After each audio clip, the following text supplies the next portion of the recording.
Assalamualaikum warahmatullahi wabarakatuh. Kepada yang terhormat Ibu Rizdiana Himati selaku dosen pengampu mata kuliah penghantar bisnis syariah. Kami di sini dari kelompok 13 akan mempresentasikan hasil diskusi dari kelompok kami. Berikut adalah nama anggota dari kelompok kami. Yang pertama, Intan Ayu Latifatunisa dengan NIM 023. Yang kedua, Alvin Lutfiana dengan NIM 027. Dan yang ketiga, Nafira Nuraini Muhibah dengan NIM 040. Materi kami membahas tentang pengelola hasil bisnis, investasi syariah, dan kewajiban amal sosial. 1. Mengelola hasil bisnis.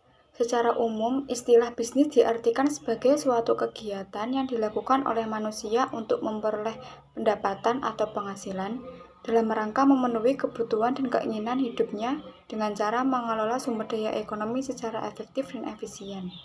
Pada dasarnya, mengelola hasil bisnis adalah penciptaan nilai pelanggan sebagai salah satu inti. Mengelola bisnis harus menjelaskan bagaimana perusahaan menciptakan nilai bagi pelanggannya.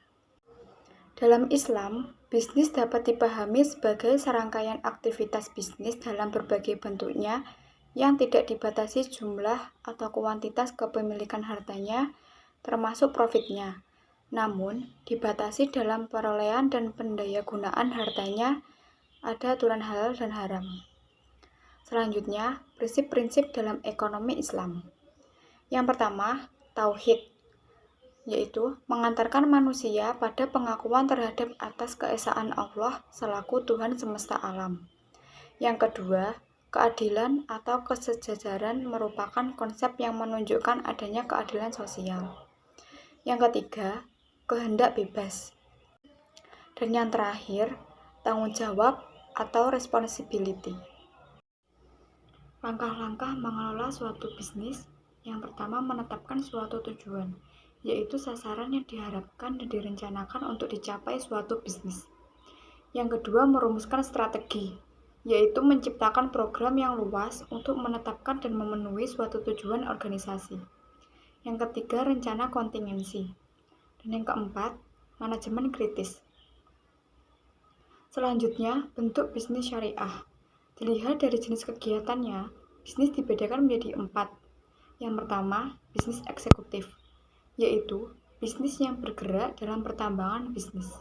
Yang kedua, bisnis agraris, yaitu bisnis yang berkaitan dengan bercocok tanam atau di bidang pertanian. Yang ketiga, bisnis industri. Dan yang keempat, bisnis yang bergerak di bidang jasa. Dilihat dari segi kegunaan dan manfaatnya, dibagi menjadi 4. Yang pertama, bentuk barang yang diubah dari mentah ke benda yang telah jadi. Yang kedua, kegunaan tempat. Yang ketiga, kegunaan waktu. Dan yang keempat, kegunaan kepemilikan. Dari segi kepemilikan organisasi, bisnis syariah dilakukan ada 2 cara, yaitu yang pertama pemilikan tunggal, dan yang kedua bagi hasil. Pengertian investasi. Investasi merupakan sebuah komitmen atas sejumlah dana atau sumber daya lainnya yang dilakukan saat ini untuk mendapatkan keuntungan di masa depan. Pada dasarnya, investasi sudah ada pada abad ke-7 Masehi. Pada saat itu, umat Islam telah mempraktikkan mudharabah dan musyarakah. Investasi dengan prinsip syariah di dalam hukum Islam telah berlangsung di negara-negara Arab dan cepat menyebar untuk pedagang muslim maupun pedagang non-muslim. Tujuan investasi. 1. Untuk mendapatkan kehidupan yang lebih layak di masa depan. 2. Mengurangi resiko inflasi. 3. Adanya dorongan manusia untuk menghemat pajak. Selanjutnya, manfaat investasi. 1. Menambah pendapatan nasional. 2. Meningkatkan stabilitas penerimaan. 3. Menambah lapangan pekerjaan. 4. Memanfaatkan bahan baku lokal. Prinsip investasi syariah. Ponco Winoto menawarkan prinsip investasi syariah sebagai berikut. 1. Transaksi harus dilakukan atas harta yang dapat memberikan nilai manfaat dan menghindari kezoliman. 2. Uang sebagai alat tukar yang fungsinya adalah sebagai alat pertukaran yang menginterpretasikan daya beli suatu barang atau harta. 3. Transparansi yang diterapkan dalam setiap transaksi. 4. Kemungkinan resiko harus dikelola dengan baik. 5. Dalam Islam, transaksi yang mengharapkan hasil juga harus bersedia menerima resiko. 6. Manajemen investasi harus didasarkan pada prinsip Islam yang memperhatikan hak-hak manusia dan lingkungan, serta tidak mengandung unsur spekulatif. Norma-norma dalam berinvestasi. 1. Investasi yang dilakukan harus terbebas dari unsur riba. 2. Terhindar dari unsur gharar. 3. Terhindar dari unsur judi atau maisir. 4. Terhindar dari unsur haram.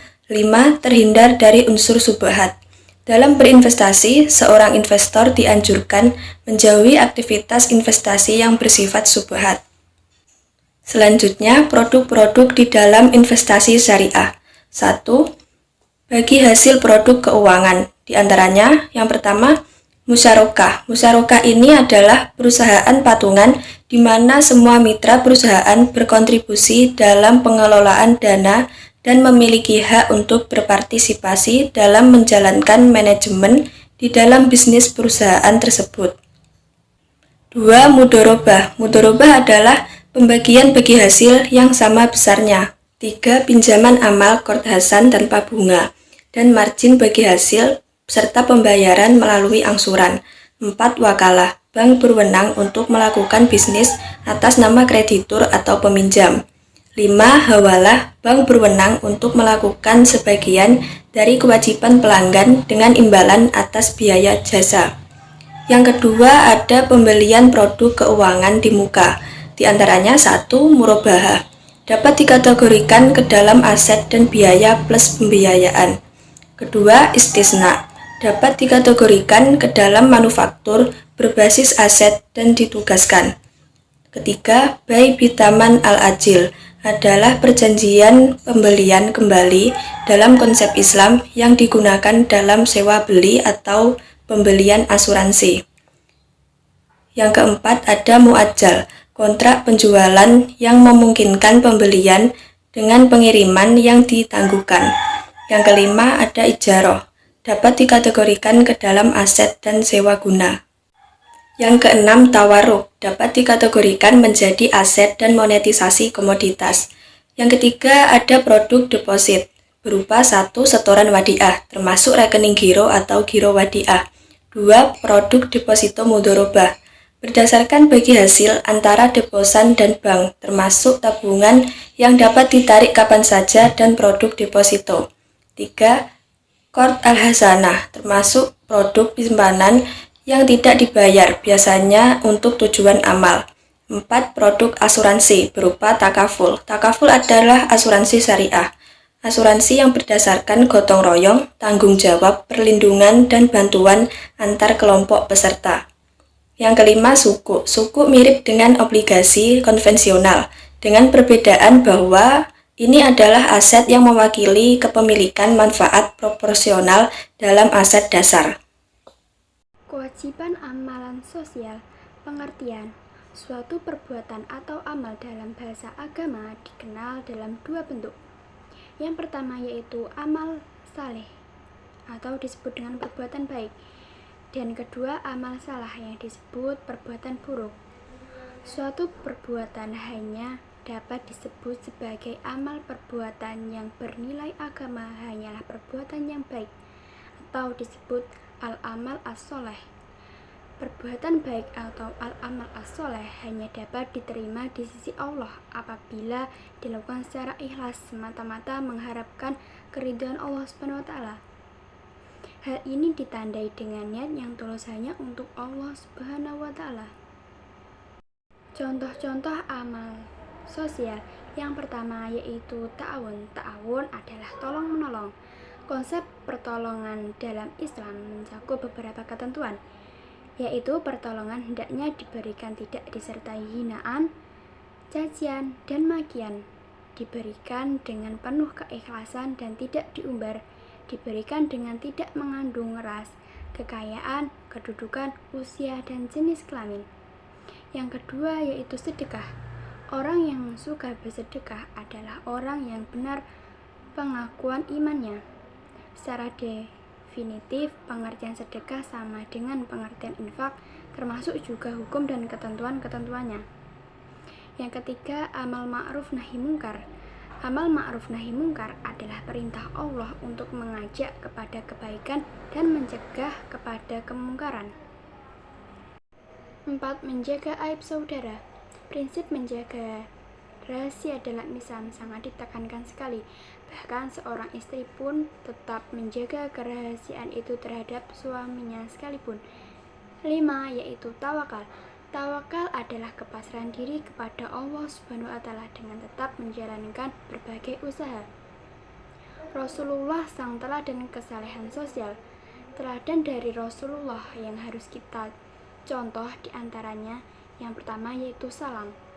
Salam adalah pendekatan sosial dalam bentuk empati kepada orang lain, serta bersikap halus dengan ucapan yang baik.